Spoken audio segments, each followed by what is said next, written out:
V tomto videonávode si ukážeme, ako dosiahnuť ošúchaný vintage efekt na vašom starom alebo nemodernom nábytku pomocou kriedových Decor Paint farieb.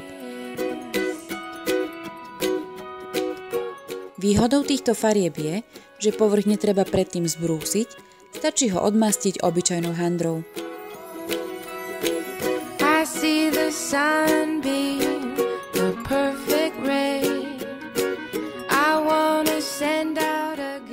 Či je to drevený povrch, lakovaný, prípadne MDF, odporúčame použiť bielu podkladovú farbu Pentart.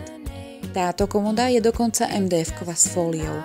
Ak sú na povrchu nejaké škrabance alebo dierky, odporúčame použiť podkladovú pastu bielu alebo čiernu, ktorá nerovnosti vyplní a prekrie. Na komode chceme dosiahnuť ošúchaný vzhľad, na čo použijeme jednu svetlejšiu a jednu tmavšiu Decor Paint farbu. Najprv nanesieme v jednej vrstve tú tmavšiu.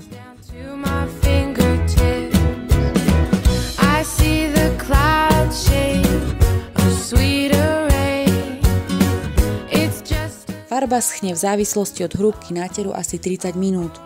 Dobu schnutia si môžeme urýchliť fénom so studeným vzduchom. Teraz je čas na nanesenie druhej, svetlejšej vrstvy. Decor Paint farby veľmi dobre kryjú, no pre absolútnu dokonalosť môžete naniesť ešte jednu vrstvu. Na povrch približne 1 m2 potrebujeme asi 135 ml farby.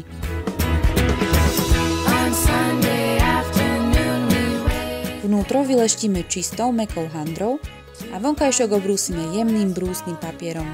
A to nie len preto, aby sme dosiahli úplne jemný povrch, ale na miestach, kde jemne pritlačíme, sa prebrúsime až k tmavšiemu náteru.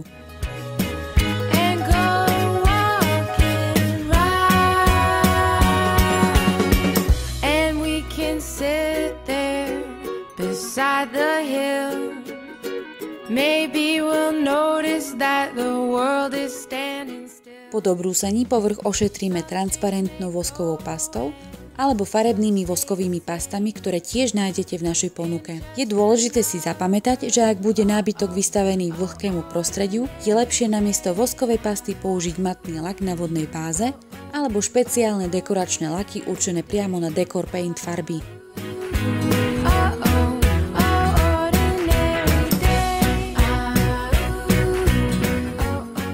Pôvodne pozlátené plastové úchytky a pánty premeníme pomocou tekutého kovu na strieborné a prelakujeme ich lakom na acetónovej báze. I see the sunbeam, the perfect